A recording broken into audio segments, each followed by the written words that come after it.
differences between Paris and New York with my sister. Hi. As you may or may not know, we've been in New York for a month now. So today we thought it would be interesting, as we both live in Paris and we've been living here for a month, to talk about the differences between Paris and New York. In general, just to say, like, as an overview, and I think we agree on this, I think New York isn't as different from Paris as we would expect.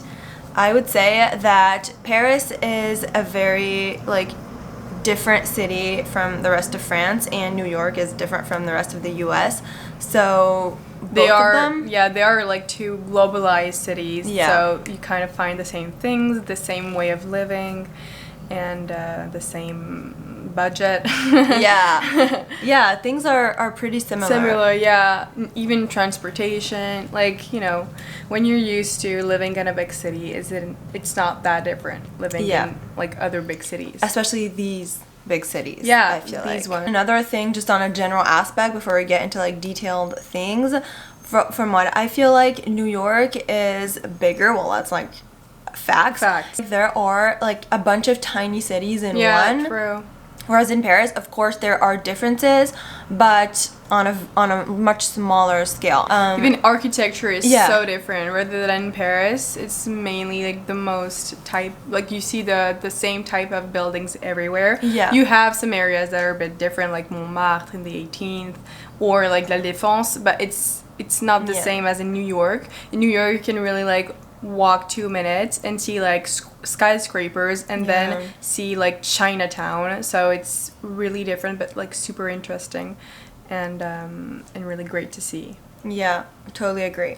So now we're gonna get into more like specific categories. First up is food. What I think from Paris is that there's this whole like slow dining experience. Eating is an experience because of like the social aspect of it, and you know, the type of food you're eating, and you're just taking your time, you're having multiple courses. Whereas I would say that in New York, it's more geared towards like street food. I would say New York is like king in the street food department. I think it is. Yeah. There's like so many different things that you can get, either like street food or fast food on the go. Yeah, on the There's go, just like so food much courts, stuff. or like finger foods. Yeah, stuff that you can just eat like while you walk, which is something that is not, like, you don't see that as much in Paris. Yeah, I totally agree. I think it's more focused on fast foods. You have the biggest like fast food names everywhere, and it's super easy to find them, whereas in Paris, like, you don't have that many. You have like Five Guys, you have like one in Paris. And here you have like Five Guys everywhere around the corner. So I would say that you can really see the focus on fast foods. Yeah, and I would say in Paris as well, you have more like fine dining restaurants.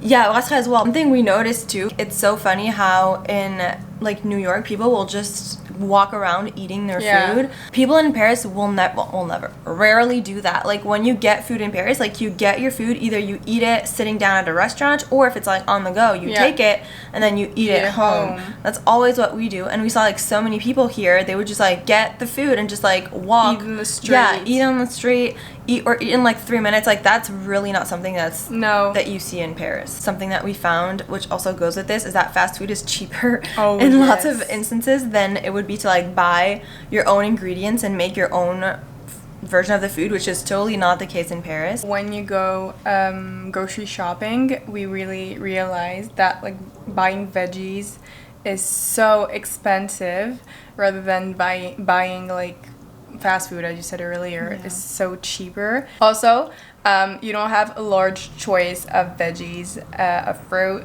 Like, you only have like zucchinis and baby carrots and tomatoes that are super expensive. So yeah, that's also something very different, because most of the time we have like aisles dedicated to that. And also they lock up stuff. Yes, they like random stuff. Why do they lock up like toothpaste and makeup remover at Target? Like, what it's so weird. It's cheap. Like, why are you locking that up? Okay, so next topic is fashion, and that's her area of expertise. Do you want to start? Sorry. No, go ahead. Oh, just from what I, as a non-expert, from what I see, it seems to me that in Paris, it's more about like high fashion, and that's what you see more. Even when you walk down the street, people will have great style, but it will be more like elegant. Whereas I feel like in New York, it's more about kind of more original fashion. I would say like it's a mix of either you will have people with very original style that's not necessarily like classy, but it looks like really cool, or you will have people in literal PJs and tracksuits. We went to a club, this girl was in like her leggings and sports bra. You're like, okay, if you do that in Paris, no. When you look at the fashion week, it's exactly also that. So Paris Fashion Week is known for haute couture and luxury and you know, all these famous brands that we know. Whereas New York's Fashion Week is much more focused on young designers, emerging designers, and like, you know, just more about like having fun, being creative, not having any codes, norms. Yeah, but I also agree on what you said about some people are more chill than in Paris. Like I've seen so many New Yorkers, and I can tell the New Yorkers because they have like the New Yorker style, just like wearing leggings and like a sweatshirt and like having their coffee with their Uggs or like their slippers even sometimes. Slippers, yeah. And they just like walk down the street, and even like some girls in PJs, and actually I can tell that they have style. Like I think that in everyday life when they go out they really have good style, but they can rock their legging and sport bra style. I think that is so cool. And in Paris, people are a bit more judgmental, so it's a bit harder. Yeah, and that brings along our next subject really well, which is the subject of people in Paris versus New York. Well, this is kind of a well-known fact, but I feel like if you look at France versus the US in general, French people tend to be way more reserved in the beginning. They're going to be harder to approach or not going to smile, you know, especially in Paris. But once you get to know them, they are going to be like very nice and very loyal. Obviously in New York in general, it's like they're going to be so nice and welcoming and positive. But this is the American of course way of doing things. This is what I feel is true for like France and the US in general. But I feel like New York isn't that far from Paris. People are like a bit rude. People like are a bit rude in New York, no offense. One thing that is different is that people like are always like, people have complimented us on the street like, oh, love your shoes, love your outfit. That is completely you look so different cute. In Paris, like if you do that, people will be like, what what is that? You're right. People can randomly say cute things to you. Yeah. But like for instance, I saw you wrote it. For instance, when you go like to grocery shops or like stores, or like to have a just a coffee or something, people would not say hi. Yeah. Like we really have this thing in France. Yeah. Even if you're rude, you say hi. Yeah. Like all the time. You say hi. Can I have that? Here, they actually you don't just say really what you need. You say coffee. Yeah. And yeah, sometimes I just say hi and they're like, yeah, same. Because we live in like an apartment building, and then when we like meet people, you know, at the elevator, we're like, hi, nobody says hi. But it's very funny to see, like, I would say French people are more rude, like, but also they're they more always rude, say hello. but they say hello all the time. Like it's the basic thing. If you come to Paris and you don't say hello, you will get like, they will not like give you what you want. Okay, now let's talk about activities in general. So we love the nightlife, so we definitely go out a lot in Paris, and we went out quite a few times here, and there are definitely differences. I would say that in Paris in general, the clubs are fancier, harder to get into, and I'm not saying this is good or bad, I'm just like stating. And also, you have to like dress a certain way. It's like a strict dress code. Yeah. So, whereas here, I feel like even in like pretty good clubs, they don't really care that much. No, they don't really care. And I would say that clubs here are like fun. It's like less the fancy vibe. You don't have this fancy vibe that you can find in Paris. Yeah. But then like the music is kind of the same. Yeah. There's even French music. We were happy about that. It's funny because it starts earlier than in Paris, Oh, and then yes. it ends earlier. Like in Paris, you will see no one in the club before 1:30. Yeah, and the club like closes at like 6. Yeah, here we get in at 11:30. There's a bunch of people, and then at 3, it's like everybody's gone. Yeah, we're like, okay. That's funny. But actually, that's cool because then you can really sleep and have your night. Great. And then for other activities, I would feel like in Paris we chill, we vibe more. Like we will just go to cafes for like multiple hours without doing anything, or like chill at the park without doing anything. I feel like that's a little less. I feel New York is more fast paced. And also, I feel like Paris, you can really just have a walk and like stroll. Yeah, and absolutely. Stroll in Paris without having anything planned.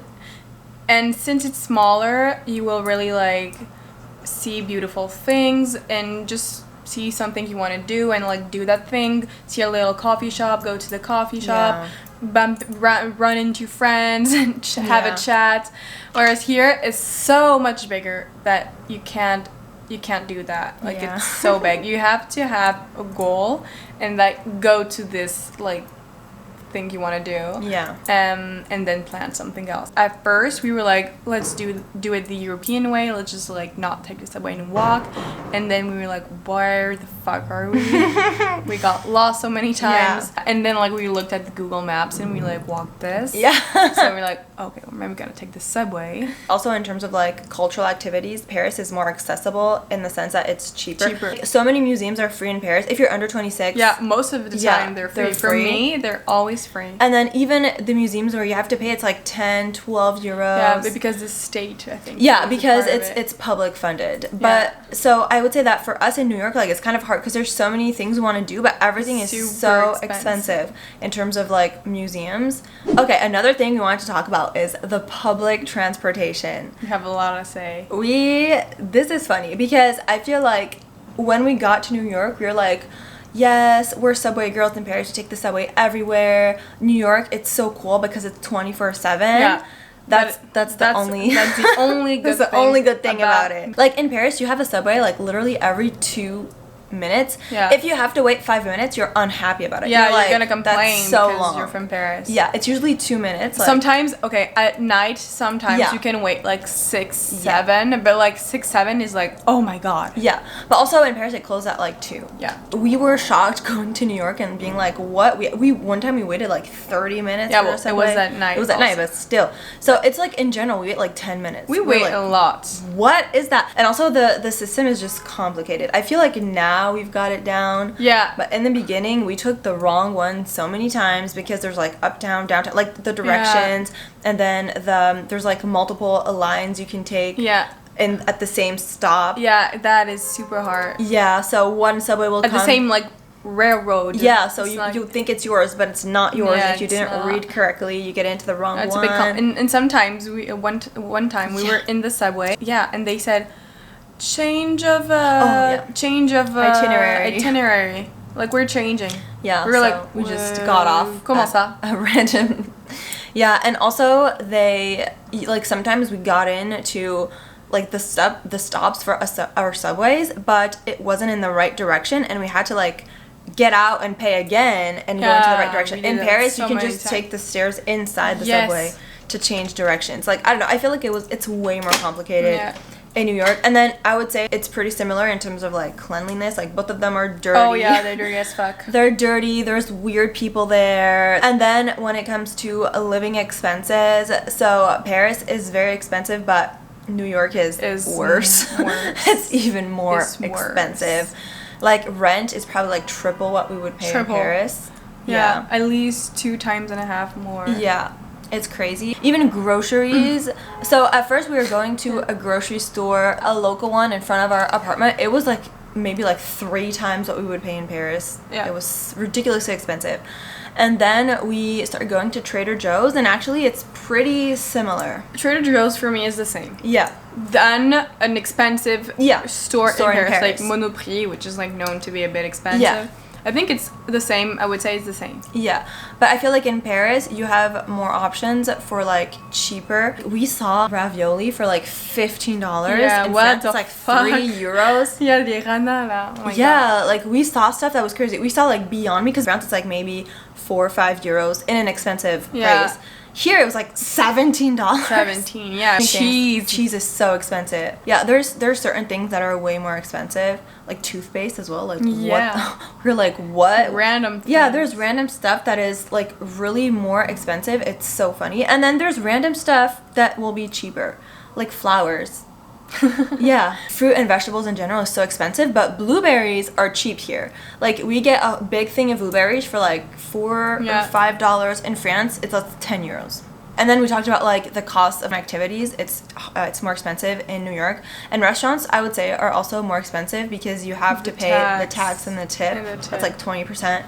So I would say it comes out being like way more expensive.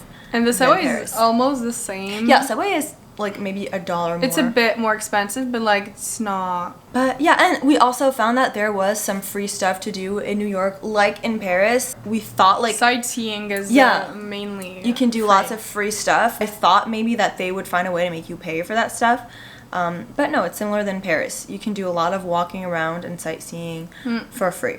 Wait, actually, I just have like one more thing to add. I just thought about this because I was thinking to myself that I was so hot. Here, like the heating is ridiculous. The apartment is literally so hot. You could be in a t-shirt and shorts even if it's like very cold outside. Whereas in Paris, when it's cold outside, it's cold in your apartment because it costs so much money to heat your apartment in Paris. Here, I feel like it's super cheap. We literally live in t-shirts. I just put this on for the video. So I think we pretty much covered it. We still have a few more days and some fun things planned. So we're very excited for that. Hope you enjoy this video. If you've been to both cities, let me know what you think. Let us know what you think. And talk to you soon. Ciao. Bye.